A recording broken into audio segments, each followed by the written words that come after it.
Aga, welcome to Fireside. Welcome to my apartment. I'm so excited to be here. This is fun. Yes, and you know, girls, we are having these fireside chats and having some fun, and I've invited Aga here to chat a little bit because you are known for creating places for people to come and feel safe. You're a relationship coach, you communication coach, you do all these things. You help women with their relationships, and that's what we're going to be talking a little bit about today. And I'm so excited to have you just sitting here in front of the fireplace, and it's blue, just like your dress, and we matched it perfectly for you. I know. Yeah, you are like a whole 9 yards. I cannot believe it. That whole quality is just top notch in here. Yes. You matched the fireplace to my dress. Yeah. I feel flattered. Oh my gosh. Yeah. So let's, we were chatting and we were talking about where do relationships start with? It starts with us. Yes, it does. It starts with us. And yes, my business, I started,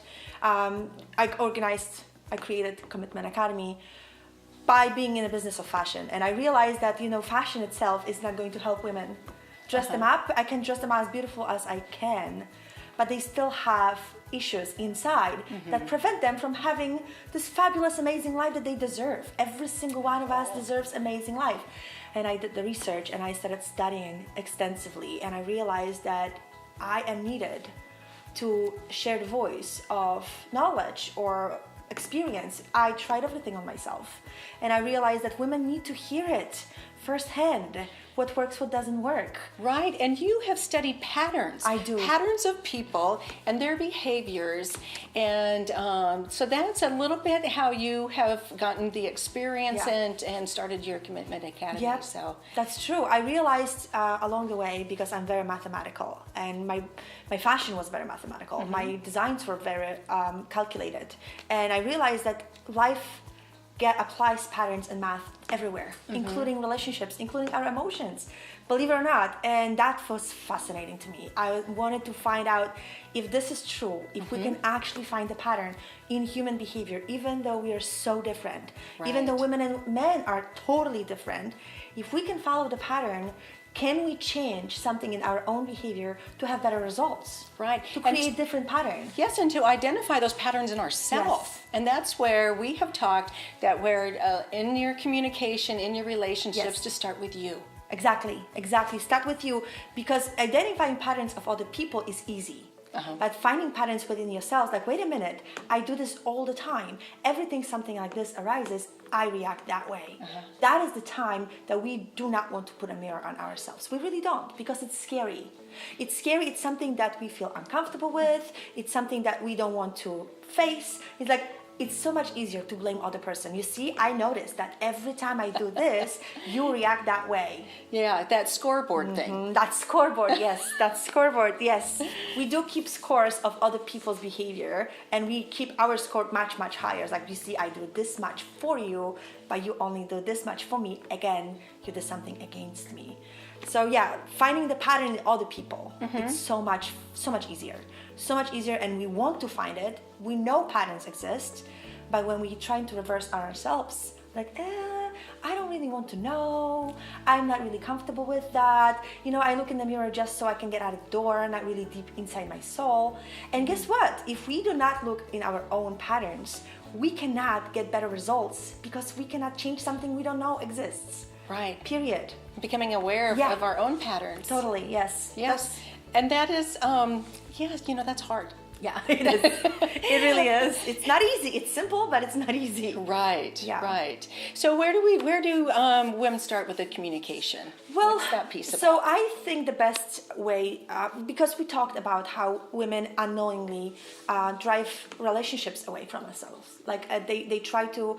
We women, we are designed to cultivate relationships, and we are identify ourselves by having relationships. And if we don't have one, we feel like there's something wrong with us. Therefore, we're trying to hold on to relationships in our own way, not knowing that we are pushing people away. So the way I identify the patterns is like three places that I noticed a lot of us women, because like I said, men and women think a little bit differently about relationships, we do those mistakes. And one of the biggest culprits is when we give too much and we don't receive we do not allow people to do this stuff for us. Yeah, because women like to help. We like to, we feel our value is when we're helping and giving. Yes, yes. But so you're saying that we also need to receive. Yes, I think that's the biggest misconception, and a lot of women don't understand when I'm trying to explain this pattern. This is our embedded pattern since we're little. That's why it's so hard to identify as something wrong. And it's not wrong, it's just, it's not directed the right way. It's not conducted the right way. So what I noticed, the pattern of giving is giving on its own gives us so much pleasure. It comes so naturally to us. We want to give to feel the pleasure of giving, that joy. It's like, I helped someone, I'm needed, Right. I'm necessary. Right. And we keep forgetting that that human that we do something for would like to give us too. But if we're not open to receive it, they don't even have a chance to give us. Or if they give us, it's not up to our liking. So therefore, that giving we don't even recognize. So that is, I noticed, the biggest pattern culprit in our lives, that we push people away and we destroy our own relationships without even knowing. And like I said, it's easier to notice pattern in other people. Right. And we believe they destroy the relationship. Right. So we give, but we also need to receive. Yes. And be open to that. Yes. Yes, be open to that. Because then that makes that other person feel, if I'm understanding right, makes that other person feel good too. Feel needed and necessary. Everybody Okay. wants to belong. Everybody wants to feel like I matter. Right. And you cannot feel that you matter if nothing you do is good enough. Right. So giving people a gift of, I will let you help me. I will allow you to give me. Okay? I will let you to do something for me. Okay? It's not selfish at all. And it actually is uncondition- a gift.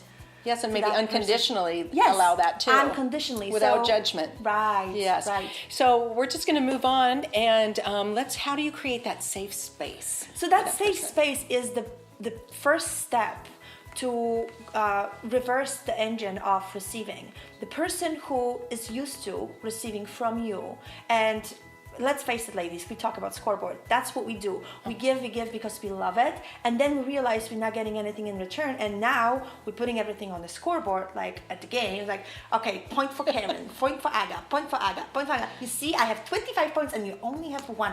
And that's when we measure up our relationship and we build resentment. So scoreboard, that's number one thing.